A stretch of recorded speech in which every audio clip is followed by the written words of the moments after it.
sabemos de los moriscos valencianos? Bueno, pues que estaban aquí y fueron expulsados, seguramente porque resultaban peligrosos y ya no están aquí. Pero yo no estoy totalmente de acuerdo en eso. Y en medio de la charla que haremos, quiero que quede una línea por ahí, una línea que diverja de esta idea que tenemos hasta ese momento.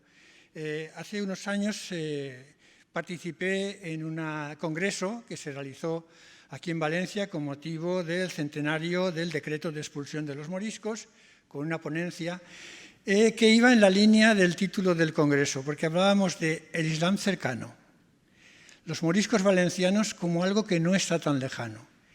Y voy a intentar de alguna manera hacerlo ver de modo breve y que sea significativo. Lo primero que me gustaría subrayar es una cierta identidad territorial que existió siempre en la zona del este de la península, la que muchas veces se ha denominado como el Levante y que incluye, por una parte, lo que llamamos Comunidad Valenciana, sobre todo a partir de, digamos, del Palancia para hacia abajo, y Murcia. Esto da una unidad, todo un territorio que desde tiempos muy antiguos ha tenido su propia autonomía y vida. Y también quiero que lo tenga en esta conferencia con respecto a la expulsión de los moriscos, que se realizó en toda la península ibérica y Portugal, pero que tuvo características especiales también en este territorio que no será solamente Valencia, sino que será este levante que se conoció en los tiempos islámicos como el Sharq al-Andalus, el este de Al-Ándalus, el este de Andalucía, y que correspondería a lo que podríamos llamar el marquesado de Teodomiro. Este Teodomiro era un potentado visigodo muy poderoso y un miembro de mucha importancia en la corte de los últimos reyes visigodos. Cuando esos últimos reyes, en esa situación política tan complicada, conspiraciones cortesanas, acabaron perdiendo digamos, el reino y el poder político frente a una invasión sarracena, una invasión de los musulmanes, del Islam, pues este territorio tuvo un pacto diferente con los conquistadores musulmanes, un pacto distinto a el que tuvieron otras regiones u otras zonas de la península ibérica. Este pacto, esta relación, se conoce con el nombre de Pacto de Teodomiro o en árabe Pacto de Tudmir. Y a esta zona se la llamó la Cora, la provincia de Tudmir, y posteriormente Sharq al-Ándalus. No perdamos a la vista de toda la conferencia esta identidad regional que hoy en día se encuentra un poco, digamos, fragmentada o dividida por el hecho de que en un momento dado, y aunque estaba pactado de otra manera, pues el rey Jaime I de Aragón, tras la conquista de Valencia y los territorios murcianos, pues devolvió o asignó, digamos, la parte sur de esta Cora de Tudmir, es decir, la zona del río Segura y alrededor Murcia y las demás ciudades, Orihuela y demás, a la Corona de Castilla y concretamente a su yerno Alfonso el Sabio. Esa separación entre Castilla y Aragón que nos ha hecho un poco perder o pensar que existe una división que no ha existido territorialmente nunca. Hay una identidad regional de fondo, sobre todo en lo que podríamos llamar el pueblo, independientemente de las instituciones políticas. Y esa identidad fue primero cristiano-visigótica, luego islámica, pero siempre se mantuvo como tal. De hecho, como digo, tras la irrupción de los musulmanes, en el año 94 de la Égira, que corresponde al año 713 de la era cristiana, Abdelaziz ibn Musa, el hijo del director, digamos, del conquistador, aquí vemos un plano que reproduce más o menos los itinerarios de la conquista musulmana de la península ibérica, y vemos en la parte derecha, por abajo, en la zona rosa, cómo se llega hasta un lugar que pone Tudmir. Tudmir se refiere al territorio este que vemos en blanco. Todo ese territorio que evocaría, como digo, la zona de Murcia, Orihuela, Alicante, Valencia y hasta el río Palancia. Y ese Tudmir, pues Abdelaziz ibn Musa realizó un pacto con el propio Teodorico, el llamado Pacto de Tudmir. Podemos ver esta imagen de los musulmanes invasores en este plato de cerámica cordobesa posterior, montados en sus caballos, en sus camellos. Y tenemos aquí, podemos ver, lo esencial de este pacto de Tudmir, donde se realizaron una serie de, puestas de acuerdo respecto a estas ciudades que se extendían por el territorio. Vemos ahí Lacant, Alicante, o Lurca, que era Lorca, y otras más que existían entonces, ¿no? Y con el personaje en concreto, con Teodomiro. Y resaltaría de este pacto, que es muy importante, que dice en un momento dado que no serán matados, ni cautivados, ni separados de sus esposas e hijos, ni forzados a su conversión, ni se les quemarán las iglesias. Lo cual demuestra que hubo una cierta identidad que duró mucho tiempo respecto a su anterior pasado visigótico y que se va a hacer también, le va a dar un toque característico a la presencia de estas regiones durante la existencia del Al-Ándalus musulmán, tanto en la época emiral como en la época posterior de los califas de Córdoba y los siguientes momentos políticos que atravesó Al-Ándalus. Esta región tuvo una identidad particular. Aquí se refugiaron siempre un poco aquellos personajes rebeldes respecto a la autoridad central de Al-Ándalus. Desde el hijo mayor de Abderramán I, que después de competir con sus hermanos por el trono de Córdoba, pues se vino aquí a refugiarse y directamente al lado del río Turia fundó Ruzafa. Abdalá el Valencià, le llaman el valenciano, el primero que lleva este título, hijo mayor de Abderramán I, construyó la ciudad de Ruzafa, bueno, el asentamiento, la huerta, el jardín de Ruzafa, al lado de los restos de una ciudad romana en aquel momento muy decadente. Esta zona fue realmente importante también porque aquí se refugiaron, como digo, muchos de los rebeldes que atacaban tanto el Emirato como en la época de los Omeya, de los califas de Córdoba, y era también una tierra, sobre todo en la parte pedregosa, en la parte que llamamos la churrería, ¿no?, donde se refugiaban estos elementos protegidos muchas veces y en relación con los mozárabes cristianos valencianos de la Colla de Tudmir. Todavía cuando llegó el rey Jaime encontró mozárabes cristianos que habían vivido durante siglos aquí en Valencia, preservando el santuario donde estuvo enterrado San Vicente mártir, patrón de Valencia, y en su momento un personaje religioso muy importante en la iglesia cristiana, un santo que tiene iglesias dedicadas a él desde tiempos muy antiguos, desde Constantinopla a las Islas Británicas. Este mapa nos pone idea de las primeras y más importantes poblaciones que existieron en la zona, digamos, de la Cora de Tudmir, y vemos en la parte norte, en la parte ya superior que se sale de la imagen, esta Vintria, que podía ser la pronunciación de Valencia, Valencia, como lo llamaron luego los musulmanes, Valencia. Bueno, pues este Teodomiro nos ha quedado una muestra, podrá poner su retrato, pero sí que nos ha quedado una muestra importante de quién fue y cómo fue la solución de este pacto en un monumento que algunos de ustedes puede que conozcan. Se trata de un monumento visigótico correspondiente a esta época de la conquista y que se encuentra en el Pla de Nadal, muy cerca de la población de Ribarroja.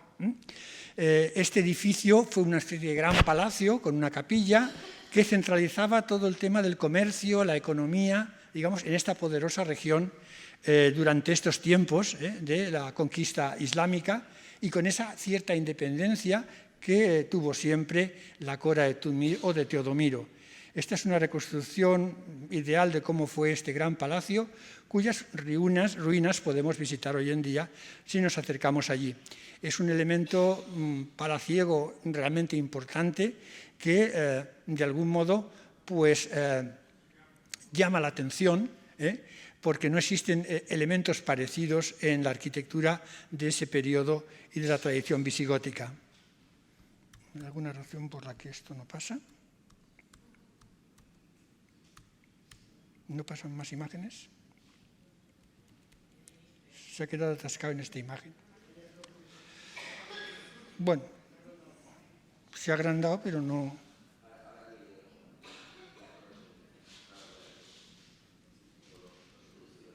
se mueve, pero no. Bueno, da igual.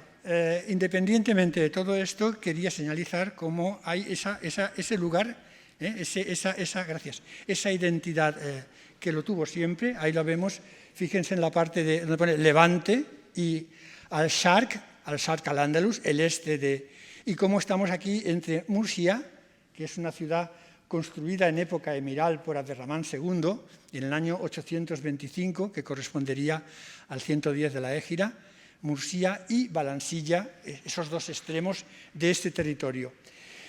Decir también que en este territorio hubo una gran resistencia a la invasión tanto de los almorávides como los almohades, que tras producirse, al caer el califato de Córdoba, esa dispersión que produjo en diferentes reinos independientes que se conocen como taifas, siempre hubo una resistencia a partir de estos conquistadores que venían de África. En el caso de Valencia, por la instauración de una taifa de Valencia, una de las más importantes, que fue gobernada por un nieto de Almanzor. Hablamos del el primer rey de Valencia, el rey Abdelaziz, que construyó unas famosas murallas. Las murallas de Valencia fueron conocidas como las más importantes de Al-Ándalus por el geógrafo Al-Udri, y todavía tenemos unos restos materiales de ellas que hoy en día se pueden visitar.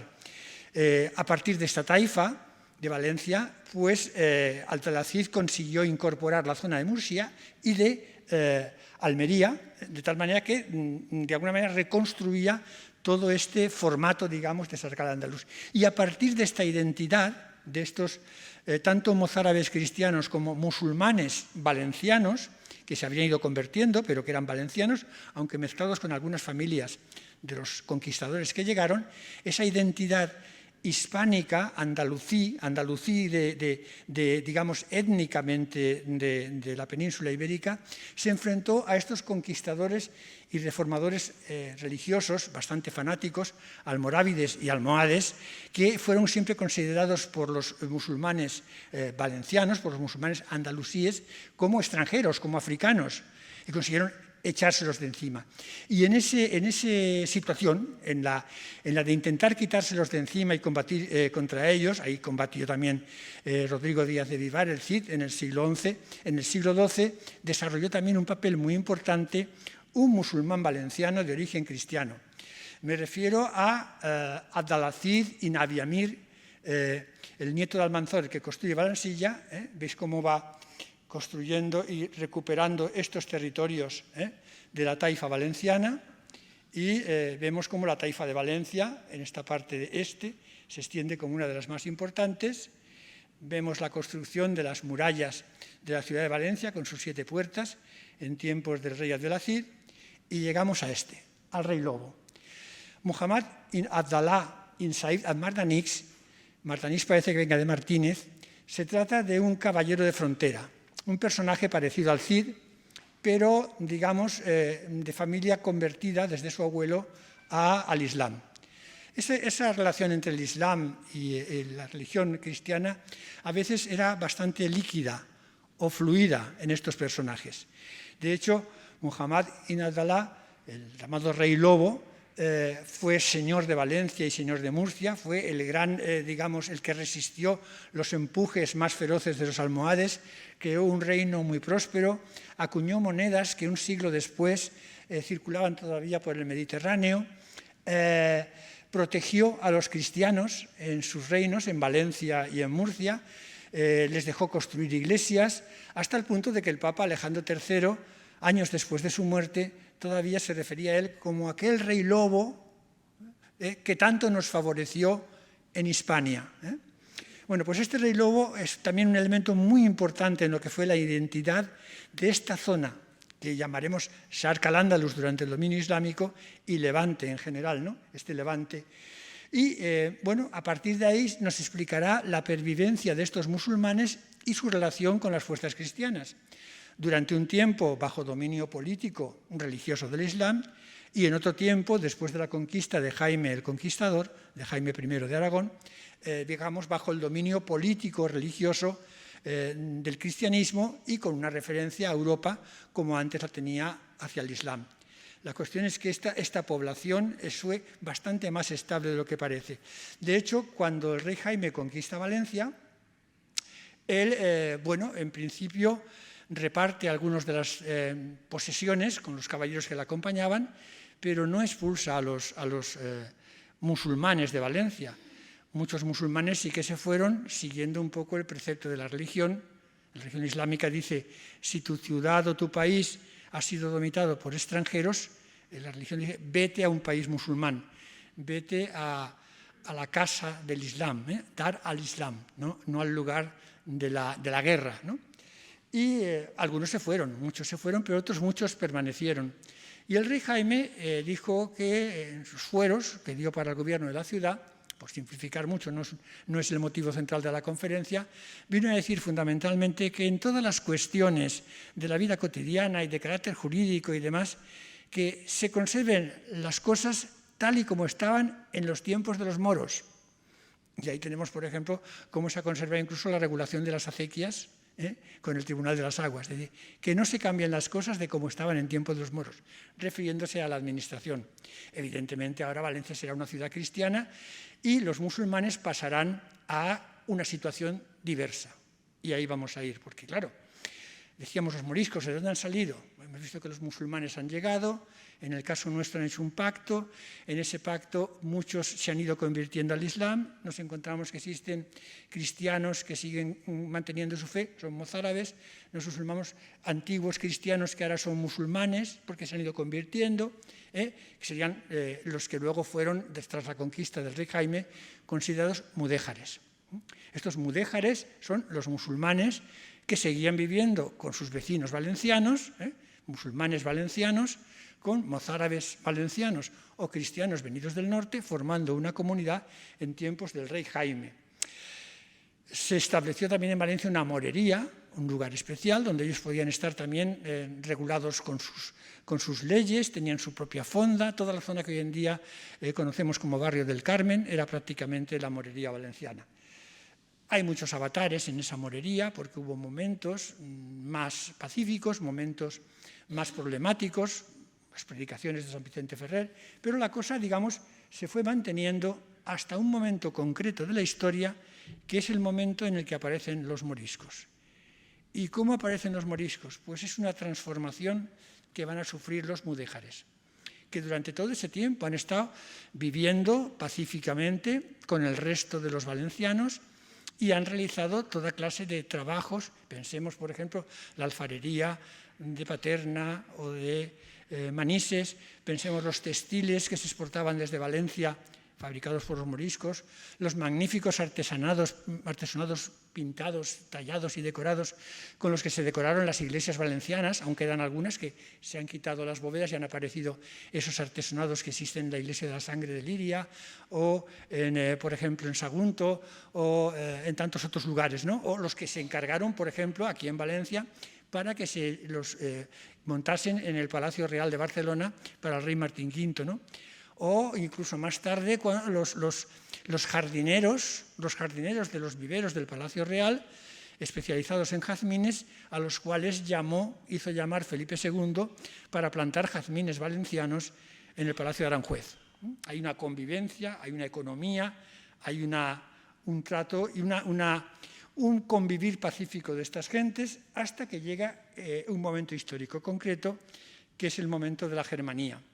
Esto que vemos en la imagen, en azul, serían los territorios del rey Lobo, esa identidad, hablamos de identidades, pues una identidad levantina que es muy antigua, muy importante y que se mantuvo durante siglos.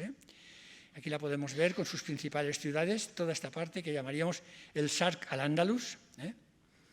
Y aquí podemos ver el rey Lobo, cuando gobierna estos territorios, vemos que hay una extensión del verde oscuro hacia el centro, hasta llegar a la Vega del Guadalquivir, son conquistas del rey Lobo, pero que únicamente hablan de la importancia de este personaje y su situación política y económica. Realmente el rey Lobo fue uno de los personajes, uno de los monarcas más poderosos del siglo XII en Europa.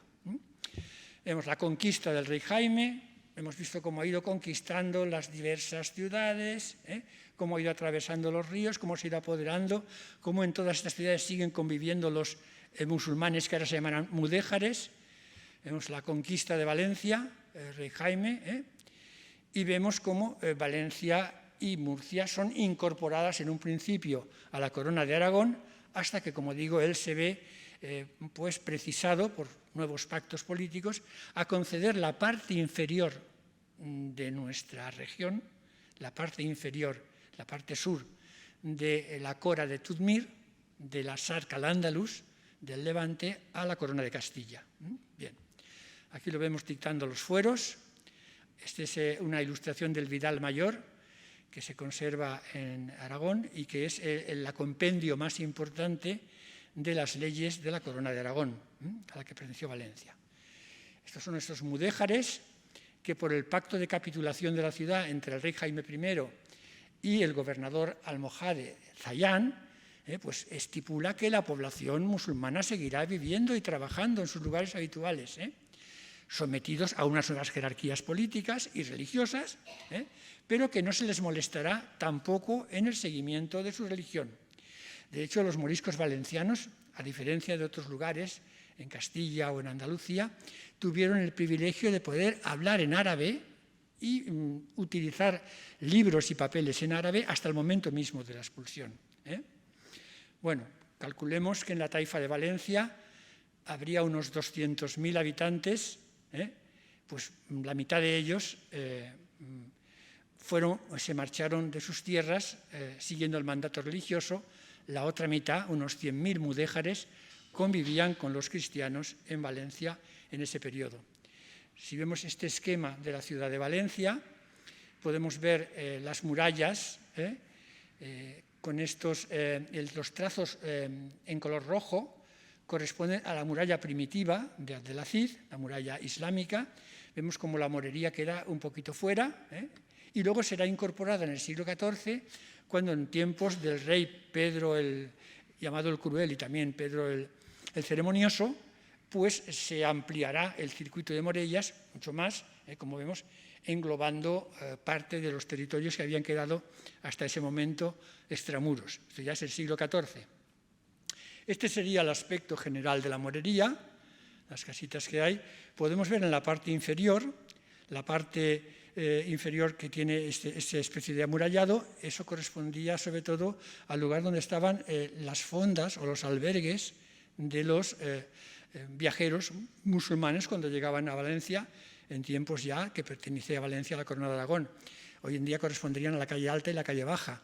Y si nos fijamos en la mezquita, que está casi en el centro, en la parte izquierda, esa mezquita fue convertida después de la expulsión de los moriscos en iglesia, la iglesia de San Miguel y San Dionisio, que existió aquí en Valencia hasta que fue derribada en el año 1941. Hoy en día el lugar donde estuvo la iglesia lo ocupa un edificio de viviendas y en la parte de abajo, en la planta baja de ese edificio de viviendas, hay una cervecería muy conocida que se llama Cervecería San Miguel, en razón de esta iglesia que estuvo justo donde estuvo la mezquita mayor de la morería.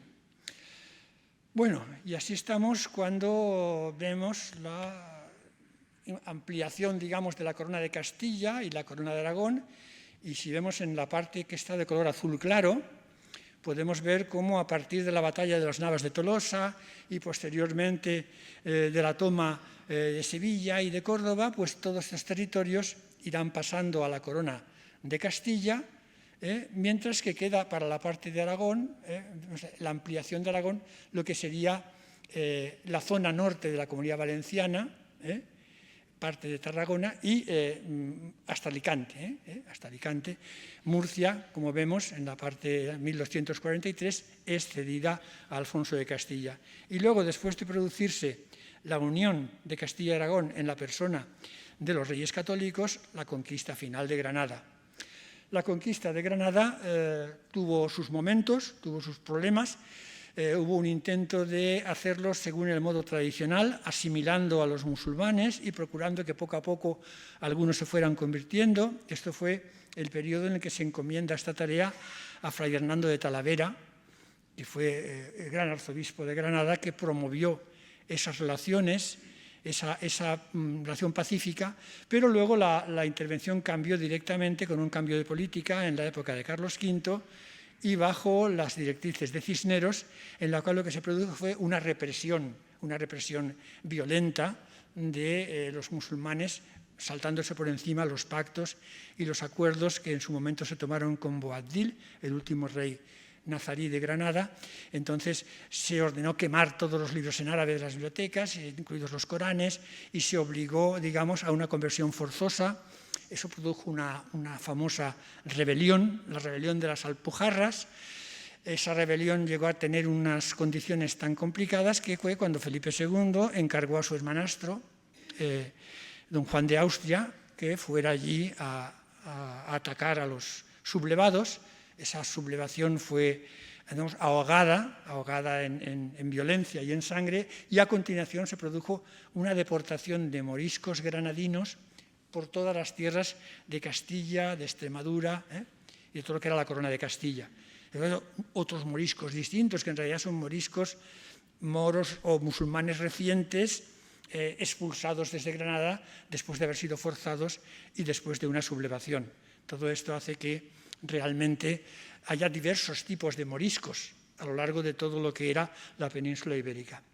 Y volvemos, ¿cuándo los mudéjares se convirtieron en moriscos? Pues fue concretamente en el momento que se produjeron las Germanías de Valencia, o la Germanía de Valencia. Saben que esto ocurrió entre el año 1519 y 1523. Eran en realidad unas hermandades formadas por personas, valencianos, de la clase popular. Normalmente eran gente agremiada, artesanos, agremiados y personajes, digamos, del pueblo llano, que se levantaban contra el poder y de los nobles, de la aristocracia, y cómo ese poder se iba, digamos, determinando en la ciudad, también en el gobierno de la ciudad. Valencia era una especie de ciudad independiente, ciudad real, que Jaime el Conquistador entendió pues una especie de república al estilo de la República de Venecia o de Génova, que se autogobernaba. Y la presencia cada vez mayor de personajes aristócratas en el gobierno de la ciudad provocaba malestar entre estas personas que además, pues coincidiendo en el tiempo con las comunidades de Castilla, realizaron sublevaciones en principio contra la figura de Carlos V, al que se veía como un extranjero, con su corte de extranjeros que había en España, y también con, digamos, la nobleza en general. Si tenemos en cuenta que la nobleza, por una parte, tenía gran parte de su poder económico a partir de los territorios y las zonas, los pueblos que dominaban, en los que solían trabajar sobre todo personajes, son moriscos, o sea, mudéjares, eran musulmanes valencianos, pero que trabajaban, digamos, para estos señores en los campos, en las huertas, en unas condiciones bastante duras, puesto que de alguna manera eran una especie de ciudadanos de segunda clase, o bien estaban en el servicio de la nobleza, en los grandes palacios de la ciudad. Eran gente a la que se podía de alguna manera explotar y que, por otra parte, cuando llegó el momento del conflicto de las Germanías, pues se puso de parte de sus señores. De ahí que los promotores de la Germanía, sobre todo cuando la Germanía se radicaliza hacia el año 1520 bajo la figura del tercioperero Vicente Peris, este era un personaje muy radical, pues este movimiento adquiere una radicalidad tan grande que pues se dedican a atacar a los mudéjares valencianos como una forma también de corroer el poderío de los aristócratas poderosos a los que sostenían. Parte de ese momento es el asalto que realizan los agermanados a la morería de Valencia y luego a continuación se extiende, digamos, este conflicto que incluye el tratamiento, digamos, violento a los mudéjares por la huerta, por el reino, por la zona de Sagunto, de Alcira, de Játiva, de Alcoy. Se fueron constituyendo una serie de juntas revolucionarias. En fin, la radicalidad contra los tenedores y los jornaleros musulmanes de los señores que se habían puesto de parte del rey, de Carlos V y de los señores, pues produjo enfrentamientos, y en esos enfrentamientos que acaban transformándose en la época de Peris en una guerra abierta contra los musulmanes, pues se produce un hecho importante que es el planteamiento de bautizarlos a la fuerza. Se trata de unos bautismos realizados violentamente. Esto sería un tapiz que nos recoge el conflicto valenciano en esta época de principios del siglo XVI, la época de las Germanías, nos ilustraría esta imagen, y vamos a continuación a ver este bautizo forzado de moriscos y de moriscas, quieran o no, un bautismo que en principio, a pesar de su ejecución ilícita, la jerarquía eclesiástica reconoció, según mandan las leyes canónicas, como válido. Y ahí surge el conflicto. Es un conflicto muy importante. Se reunieron juntas de teólogos para decir, bueno, este bautismo fue forzado. Ellos no sabían qué es lo que ocurría exactamente. Los mojaron simplemente y de repente ya no son lo que eran. Ahora son cristianos nuevos. Porque el término que se les dio fue cristianos nuevos respecto a los cristianos viejos. Pero toda su preparación religiosa y toda su conversión se redujo a un bautismo obligado. Claro, si se aplica la ley canónica normal, existe lo que se denomina efecto ex opere operato, que ya se planteó en los tiempos de San Agustín con respecto a los herejes donatistas y demás. Los donatistas decían que los sacramentos cristianos solo son válidos si se aplican correctamente según el ritual y por personas en estado de gracia y pureza. Con lo cual, si un sacerdote que bautiza es un impuro o un pecador o un sinvergüenza, ese bautismo sería inválido. Claro, esa ansiedad de no saber en aquellos tiempos la persona que aplicaba el sacramento, sea el matrimonio, sea un entierro, pues llevó a que San Agustín defendiera la doctrina de que la validez del sacramento, su fuerza es tal que independientemente de quién lo realiza y cómo lo realiza, es siempre válido. Ex opere operato, por encima del que lo realiza y cómo lo realiza.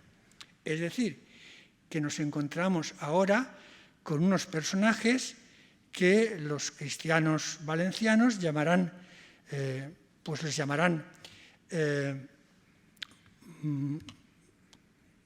cristianos nuevos, cristianos de moros o cristianos de moritos, y de ahí la palabra moriscos.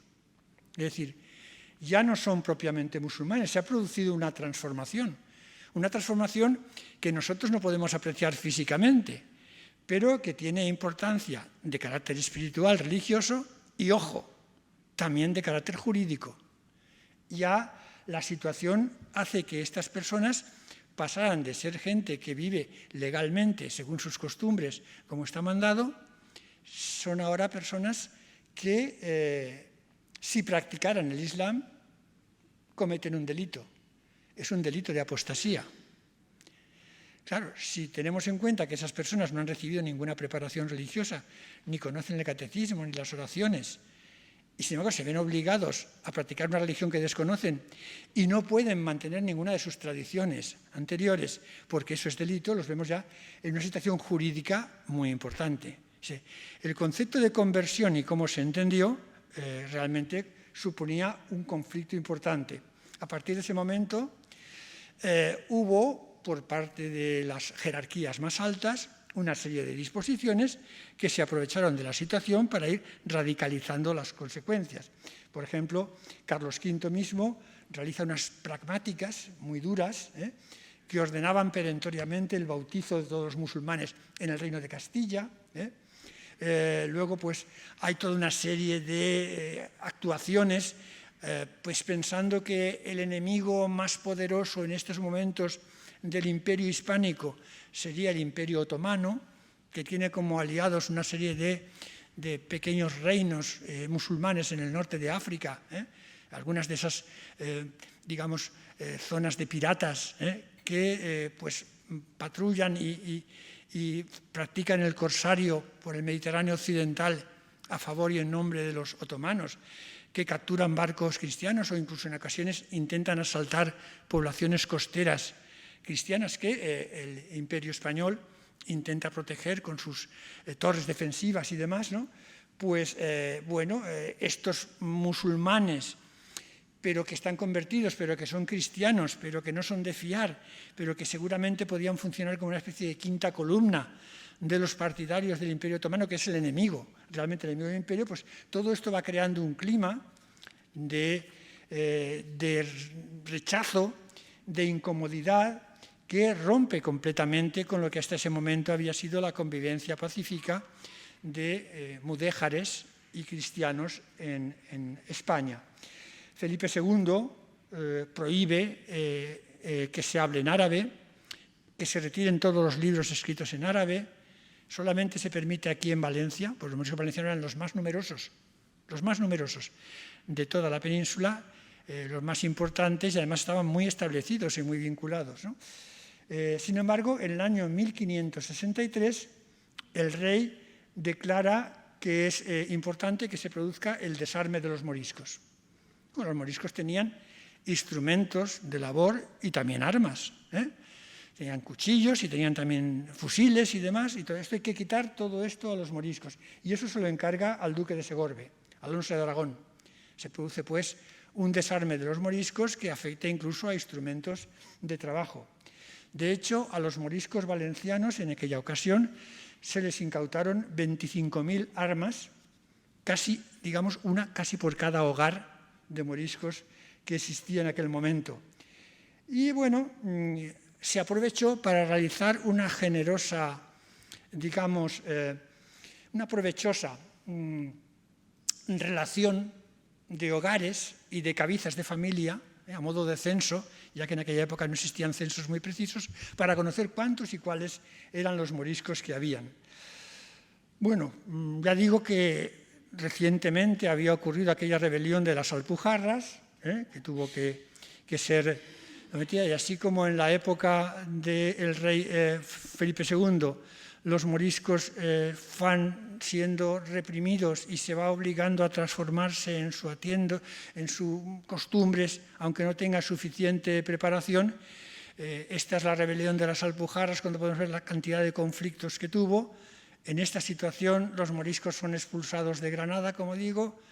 Se ven aquí unas imágenes en un libro de época que recoge trajes de moriscos y moriscas de los que circulaban en aquel momento por España. Vemos las famosas mantillas que cubrían el rostro, las famosas tapadas, que luego van a pasar también a las cristianas del siglo XVIII, ¿no? Vienen del manto antiguo. Pues llegamos al momento de la expulsión. Llegamos al momento de la expulsión en la cual Felipe III ordena la expulsión de los moriscos. La expulsión de los moriscos que no acaban de acoplarse, son cristianos que no tienen preparación, a pesar de los esfuerzos que se ha hecho en algunas ocasiones de catequizarlos. Sabemos que Juan de Ribera y otros obispos aquí en Valencia pues, editaron catecismos en árabe para los moriscos valencianos. De su bolsillo pagó la construcción de algunas iglesias y capillas y rentas para los eclesiásticos que las tenían que asistir en lugares de moriscos, pero siempre con la oposición y el obstáculo de los aristócratas a los que no les interesaba esa conversión, porque como moros nuevos, como cristianos nuevos, como cristianos de moros, cristianos que vienen de moros, eran más fáciles de manejar y estaban en una situación jurídica más complicada. Finalmente se produce ese decreto de expulsión en el año 1609 y esto se había preparado en la corte, pues se da una justificación de que los moriscos pues, no son falsos cristianos, que muchos realmente siguen practicando el Islam en secreto.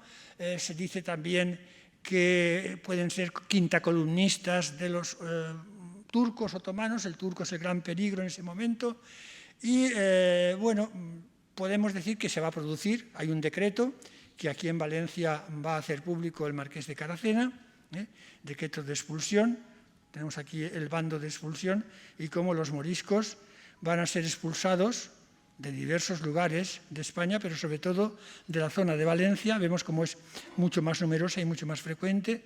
De todos estos puertos van a ser expulsados al norte de África.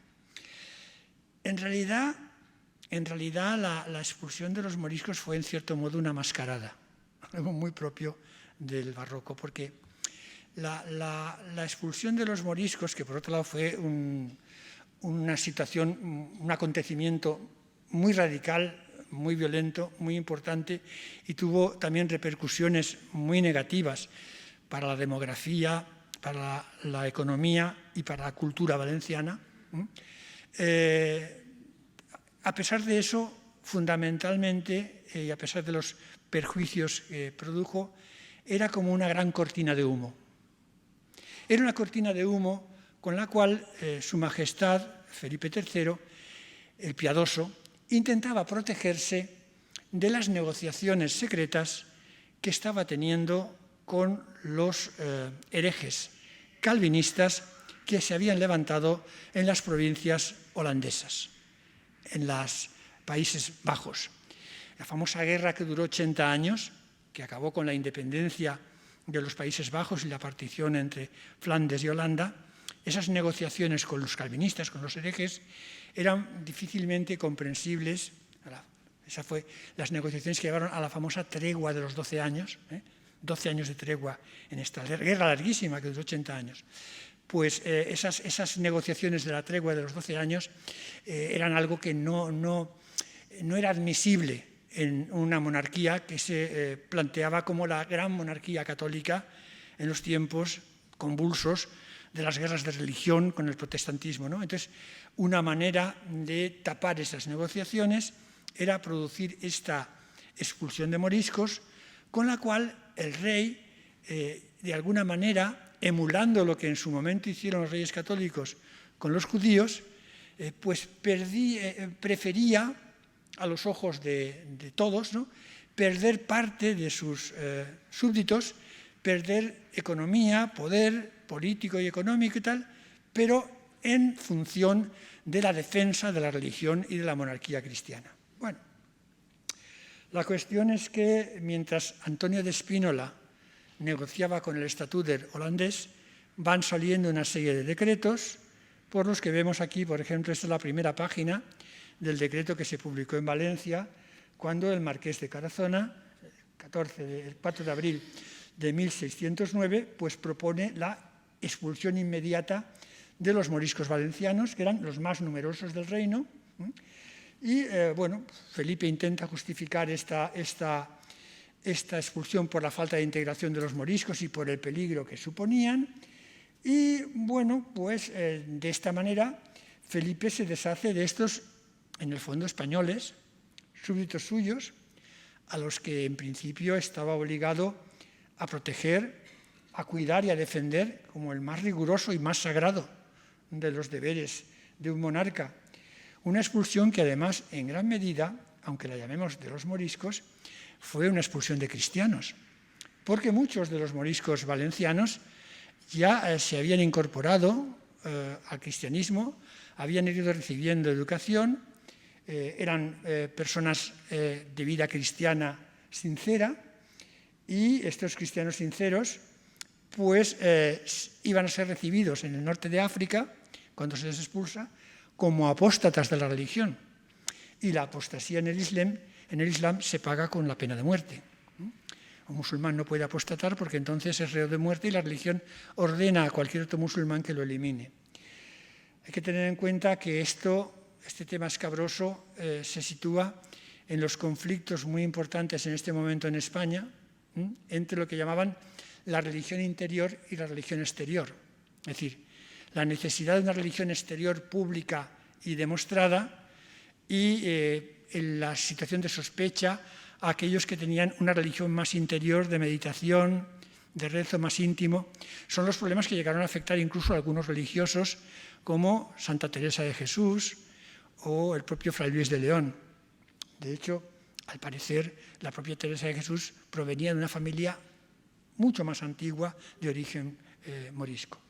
Bueno, pues digamos que se produce esta expulsión muy compleja y muy discutible, en la cual incluso se expulsó a moriscos que no solamente eran sinceros cristianos, sino que habían profesado en monasterios, en conventos, había sacerdotes, había incluso moriscos jesuitas. Todos estos fueron llevados en barcas, cumpliendo las cláusulas en las que estaba determinada esta expulsión, tal y como vemos en la primera página del decreto.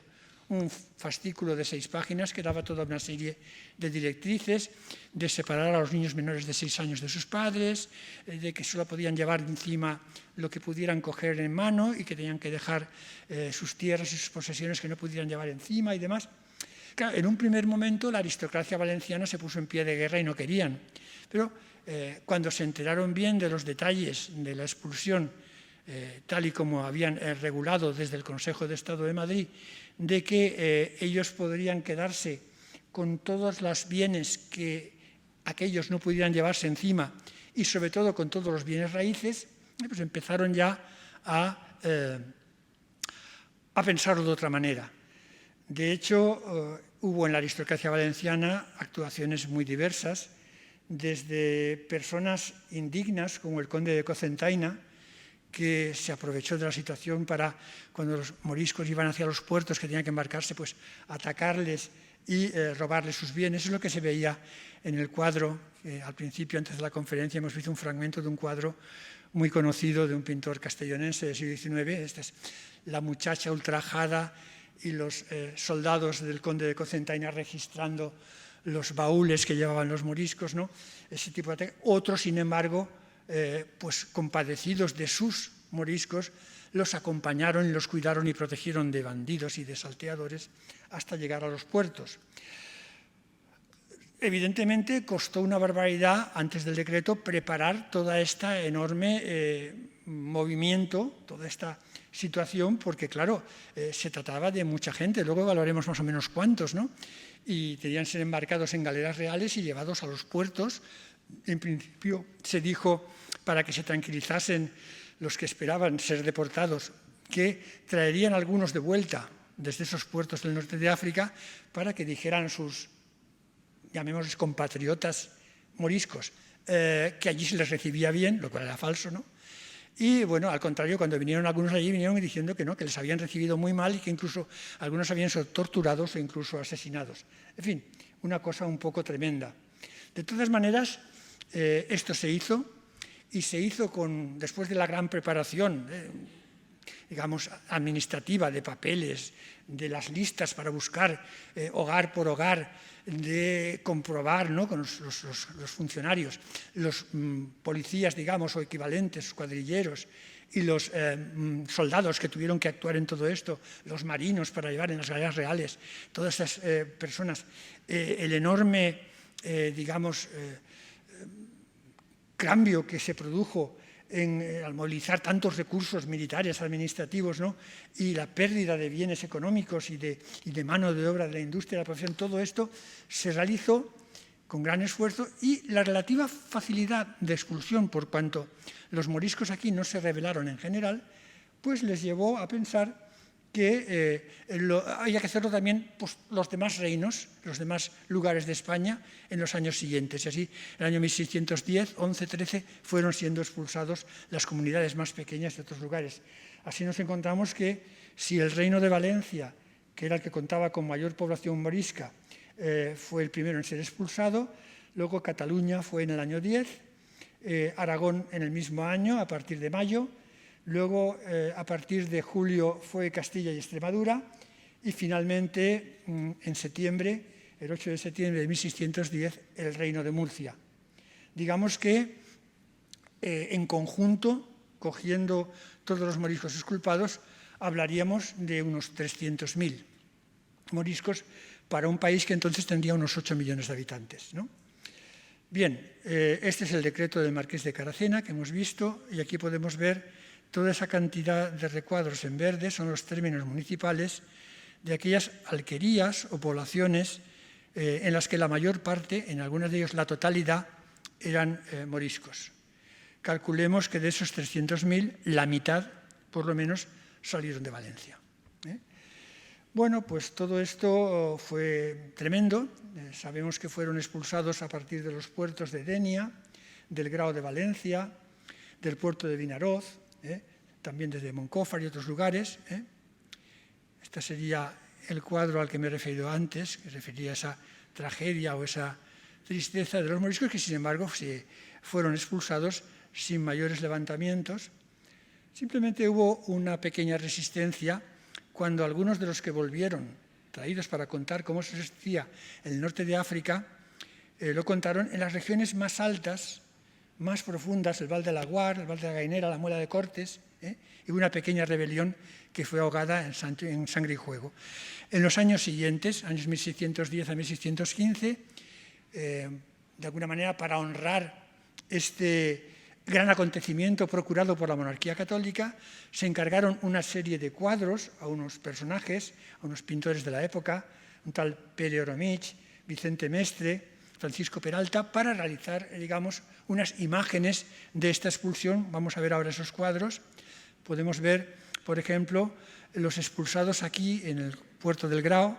Se ve la iglesia de Santa María del Grao, con la muralla que en aquel momento tenía el Grao, que era simplemente una grada de madera en la arena. Y podemos ver a los moriscos con sus trajes y a los personajes, entre ellos el marqués de Caracena, en el puerto. También lo mismo podemos ver en el puerto de Denia,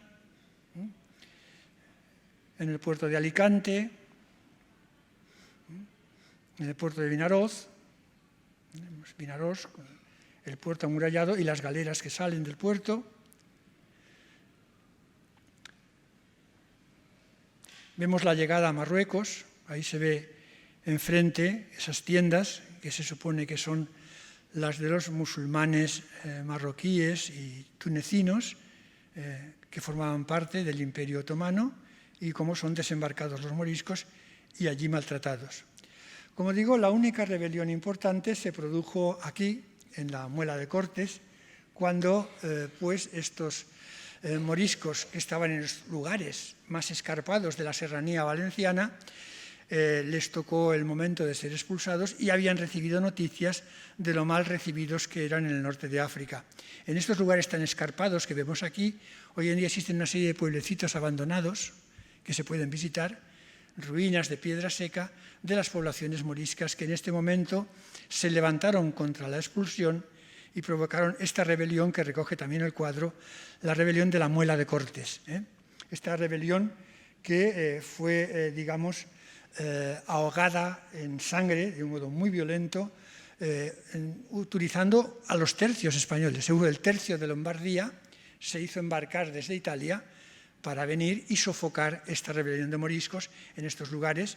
Y ahí vemos cómo se juntan la cuadrilla de los tercios de Lombardía que estaban, digamos, acuartelados en la zona del Val de la Guar, más los cuadrilleros de hermandad de las distintas poblaciones que se subirán por estos lugares tan escarpados, y ahí se produjeron escenas terribles de gente que prefirió suicidarse tirándose de las piedras abajo, o mujeres que se tiraron con sus hijos en brazos y cosas por el estilo. El cronista Gaspar Escolano, que es contemporáneo de la época, el mismo que describe que después de la expulsión de los moriscos y de su predicación en la catedral, explicándolo, San Juan de Ribera no volvió a ser el mismo, nos escribe y nos describe alguna cosa respecto a lo que pasaba en la Muela de Cortes. Estos son los cuadros que lo representan, el ataque en el Val de la Guar y en la Muela de Cortes. Y he querido poner estas líneas, estas palabras, para ver las palabras de un contemporáneo. Dice cómo en la Sierra de Pop se hallaron gran cantidad de cuerpos muertos, algunos como suicidados, y que los que sobrevivieron llegaron a tan increíble miseria que no solo los padres por hambre daban a sus hijos a los cristianos que conocían, incluso los vendían a soldados extranjeros por un poco de pan, por un puñado de higos. O sea que estas palabras que están escritas en la década de Escolano, ¿no?, la historia de Valencia, nos dan una idea de lo terrible y lo dramático que resultó esta expulsión, sobre todo cuando hubo el menor atisbo de resistencia. Este es el libro de las décadas del Escolano, donde se contiene estas afirmaciones que he comentado antes. Claro, ¿cuál es la tesis que yo quería demostrar en la conferencia? Y de eso es lo que vamos a hablar inmediatamente ya, es Que esta expulsión fue una cuestión política, que esta expulsión en realidad encubría como cartino de humo situaciones que se querían ocultar, algo muy frecuente, también hoy en día en la política, y que realmente no fue una cosa comprendida ni aceptada generalmente por la población, que fue una cosa que venía desde arriba, que tenía unos intereses detrás, que era sorprendente por el extraordinario perjuicio que causaba al poder, a la economía y a la cultura de España, expulsando a las personas que fueron, en algunos países, pues era como un beneficio que se da a otros competidores, ¿no? Pues hubo que intentar convencer a la población que no estaba conforme, ni siquiera muchos eclesiásticos y personajes que podían tener un cierto prejuicio en ese sentido, pues no. Y entonces hay toda una serie de decretos, además, que dice que, bueno, que hay que perseguir a los moriscos que se esconden y que, bueno, pues a cualquiera, dice que cualquier persona que saliera en persecución de los dichos moros le daremos 60 libras por cada uno que presentasen vivo y 30 por cada cabeza cortada que entregasen después de matarlos. Y si acaso las personas que los trajeren vivos quisieran más, que sean para ellos sus esclavos, que tenemos a bien dárselos por tales y concederles la facultad de que como tales esclavos los puedan incluso herrar. O sea que hubo un intento de... Pero la población no respondía, aparte de algunos bandoleros, ¿eh? Y eso es lo que yo quería de alguna manera indicar. Hubo toda una serie de publicaciones y de intentos de justificar la expulsión de estos moriscos, la razón, las excelencias, ahí vamos, expulsión justificada de moriscos españoles y suma de las excelencias cristianas. Esto está escrito por un eclesiástico aragonés, Pedro Aznar Cardona, que fue publicada en 1612 intentando justificar. De todas maneras, quizás los elementos más radicales en el sentido de lo beneficioso que resultaba extirpar, digamos, a estas personas de entre nosotros, de entre los cristianos españoles, pues venían de algunos radicales que llevaban a propuestas realmente espeluznantes. Por ejemplo, la esclavitud, el exterminio colectivo, no sé si con hornos de gas o de otra manera, la castración de los varones, la deportación masiva de los moriscos a la isla de Terranova, allá en el Canadá, para que muriesen de frío, en fin, o esta expulsión a la cercana costa africana, donde incluso pues, les podían embarcar en naves con agujeros para que se naufragaran y se ahogaran.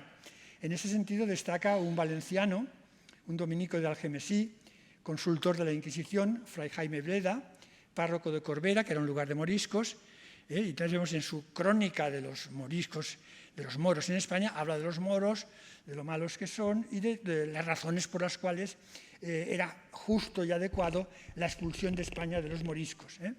Bueno, y otros muchos autores, Marco de Guadalajara, otros tantos. He querido poner estos libros que se editan para que se vea los intentos de plantear el justísimo destierro de los moriscos de España entre una población que no estaba completamente de acuerdo. Por eso, en lugar de referirme a los libros de estos señores tan importantes y que tenían todas estas consideraciones y reflexiones políticas, religiosas y filosóficas, a un autor que yo creo que nos sonará un poco mejor, nos sonará más, estos son desconocidos, un personaje. ¿Qué decía él? ¿Qué opinaba de todo esto? Me refiero a Cervantes. Vamos a hablar de Cervantes. Mientras aquí en Valencia se ponía una gran lápida de piedra conmemorando a todas las personas altas dignidades de la ciudad, políticas, que habían contribuido a la expulsión de los moriscos, él publicaba el año 1615 la segunda parte del ingenioso hidalgo Don Quijote de la Mancha. Claro, él había estado escribiendo durante los años 13 y 14, en plena expulsión, y el año 15 sale esta obra, esta segunda parte del Quijote, en la cual él hace referencia a los moriscos, en 3 de los capítulos, en el 54 y algunos de los más adelante. Yo me voy a referir a lo que él comenta o lo que aparece en el capítulo 54 de la segunda parte de El Quijote. Primero, hablar de Miguel de Cervantes, que evidentemente es el autor que sobrepasa en esta época a todos los demás y a todos los que hemos comentado antes. Un señor que logró expresar con su pluma elementos de tal fuerza y tal humanidad que todavía hoy es un autor de referencia y uno de los grandes literatos de todos los tiempos, y que contiene en su literatura reflexiones filosóficas y humanas de gran mérito, que todavía hoy nos dicen, y que él pudo decir en su momento, supo decir en su momento muy contundentemente. Hablemos de un personaje que conocía perfectamente el asunto. Él había combatido en la batalla de Lepanto contra los turcos, allí perdió la utilidad de un brazo. Había sido cautivo por uno de estos barcos corsarios que salían desde el norte de África, desde Orán, y había sido encarcelado y estado como esclavo mucho tiempo en Orán. Había conocido las cárceles y las situaciones, ¿no? Y luego había venido a España y había sido un gran escritor, ¿no?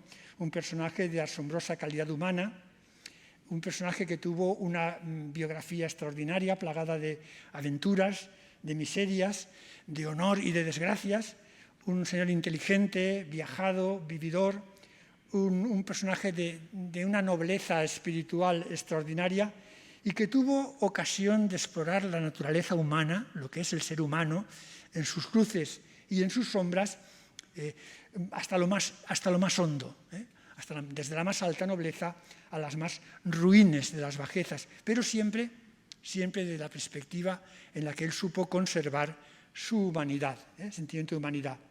Bueno, en un momento dado, como digo, en el capítulo 54 de la segunda parte del Quijote, casi al final del capítulo, nos cuenta cómo Sancho Panza va con su burro, volviendo al pueblo, y se encuentra con un grupo de peregrinos alemanes que vienen a hacer los santuarios de España. Van visitando Santiago de Compostela, Guadalupe, unos peregrinos.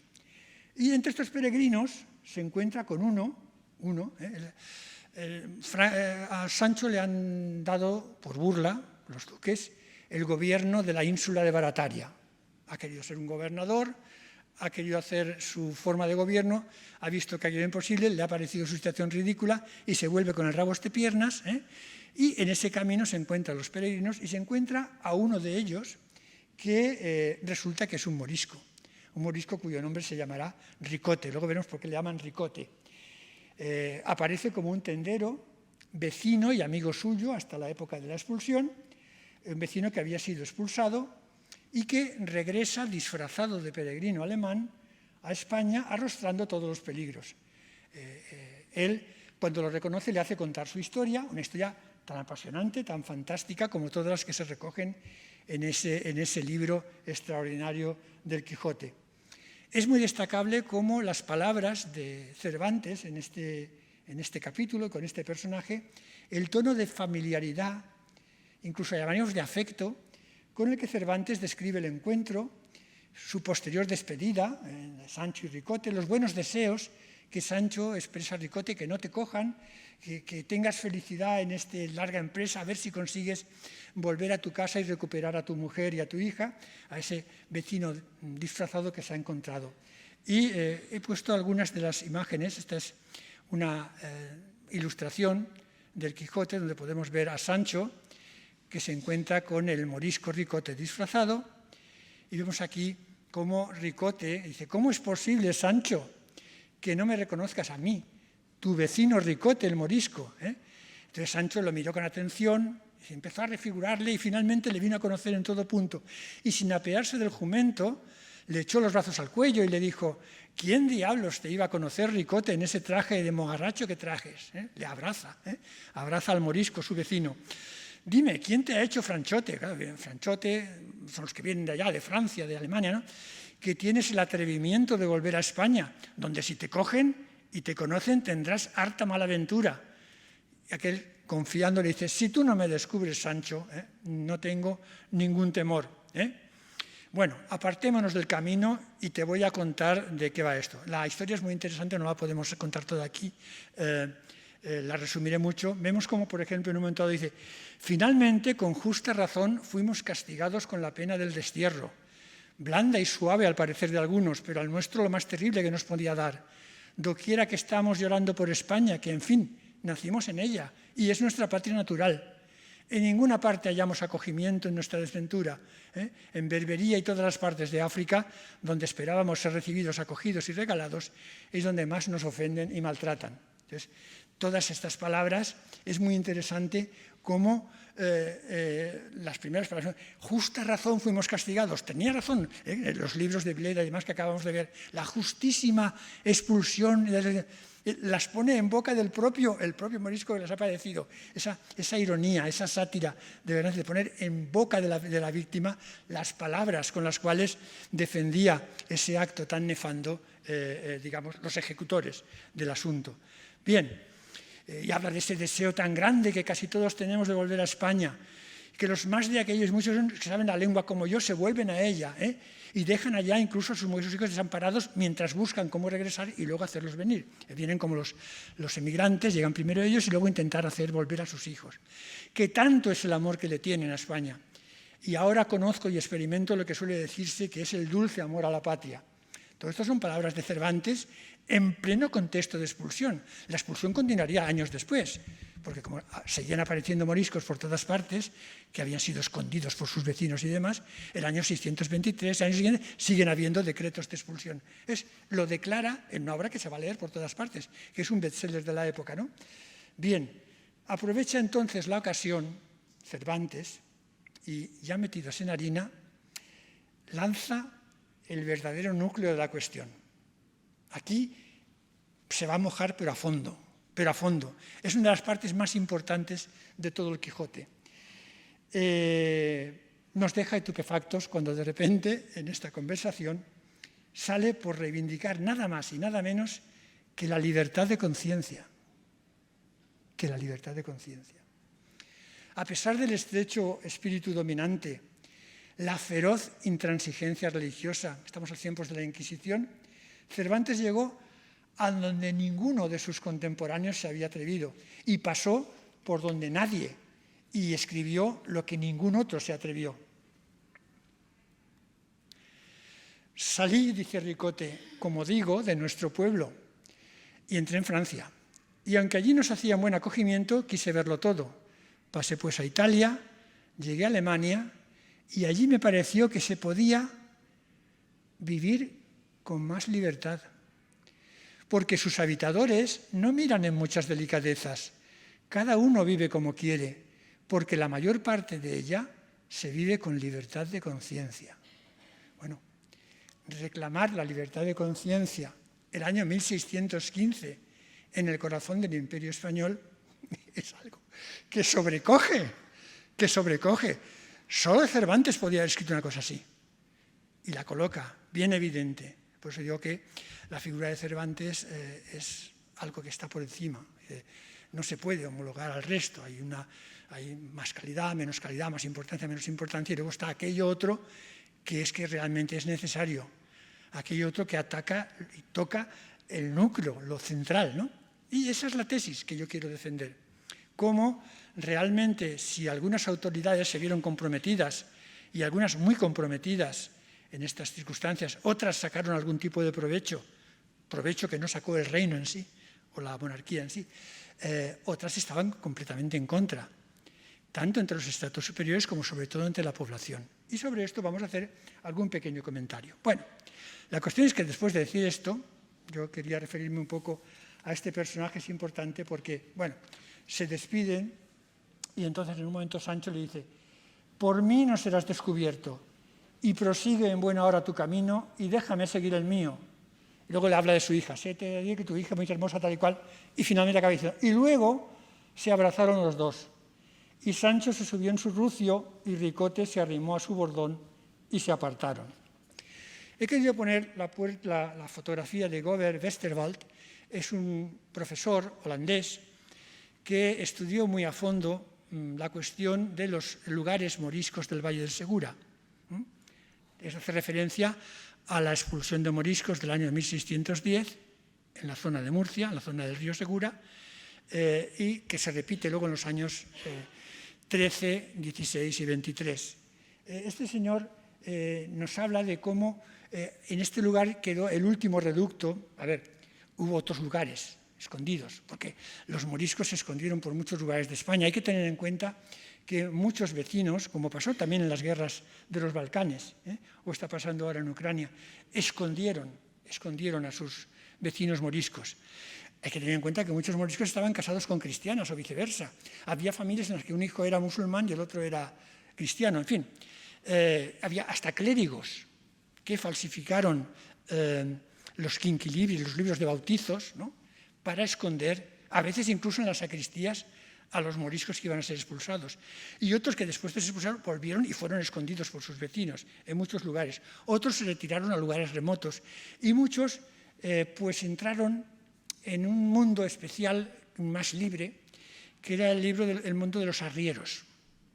Estos arrieros, que aparecen mucho en la literatura de la época, que iban por toda España llevando materiales de un lado para otro, transportistas que no estaban fijos en ningún lugar,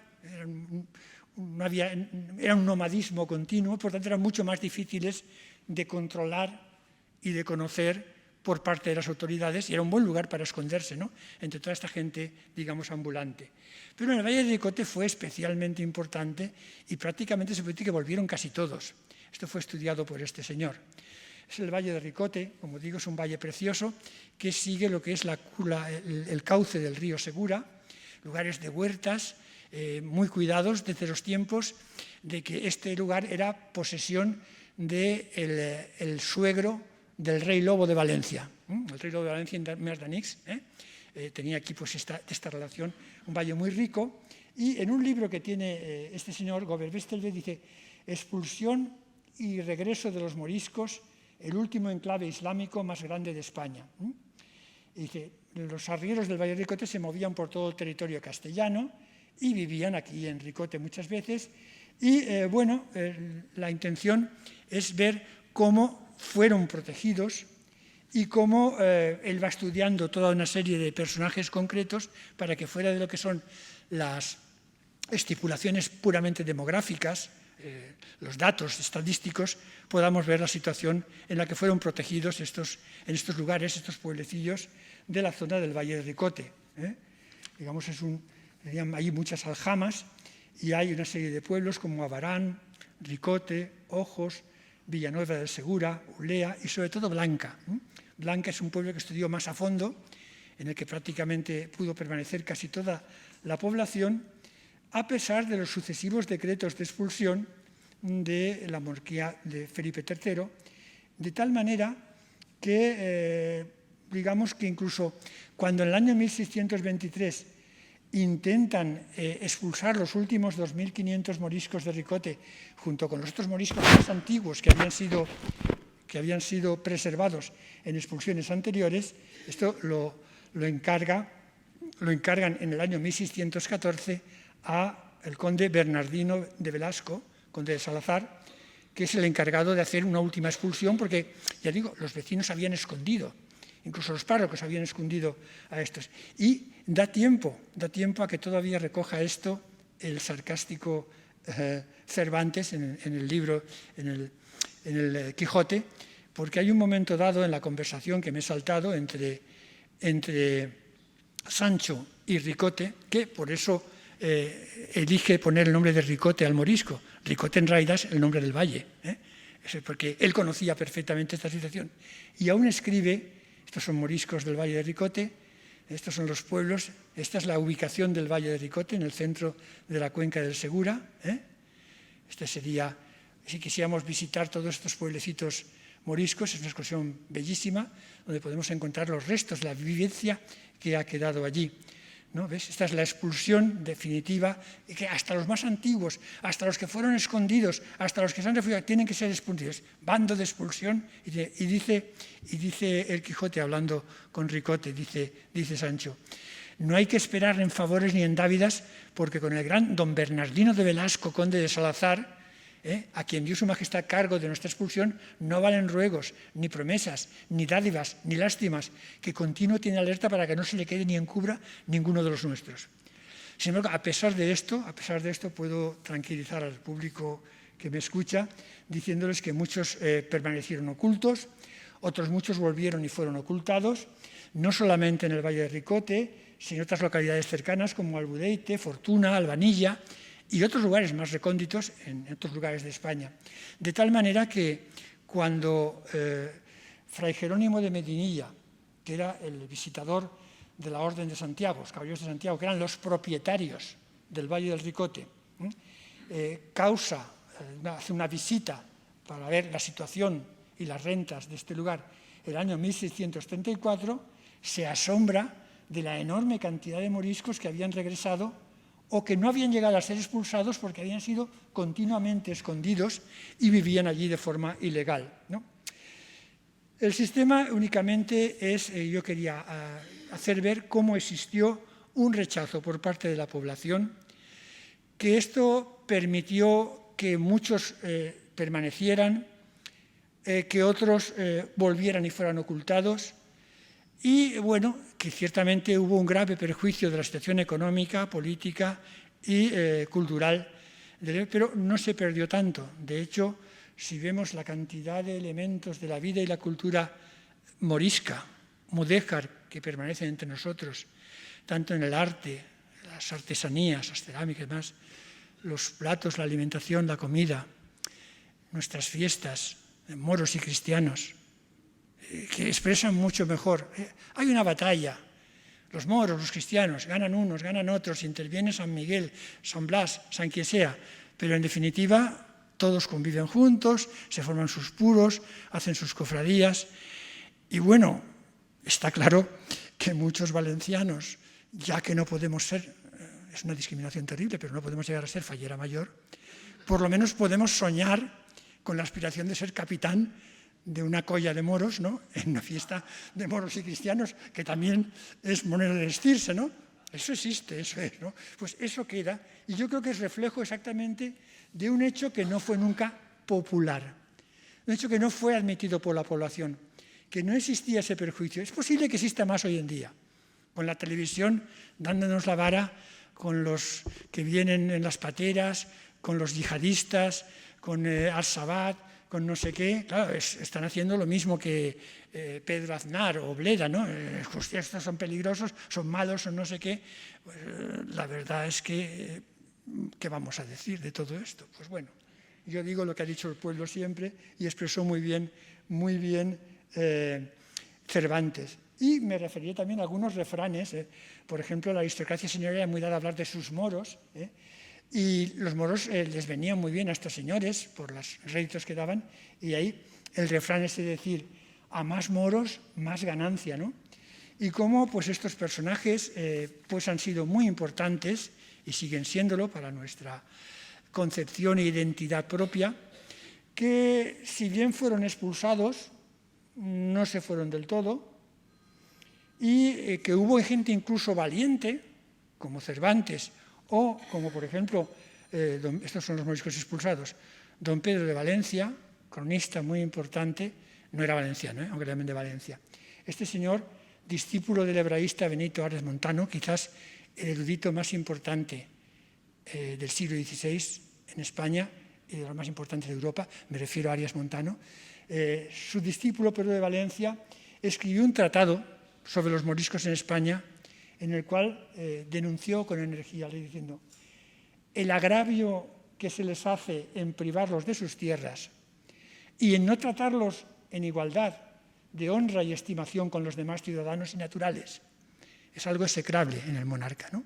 Se atrevió a decirlo de un modo más jurídico. Acabo. El morisco, aunque fue expulsado, no ha sido nunca olvidado. Todos sabemos perfectamente quiénes eran y han quedado bien patentes muchas cosas de la morería en cuanto a costumbres, palabras, construcciones, herramientas, comida, artesanías y tantas otras.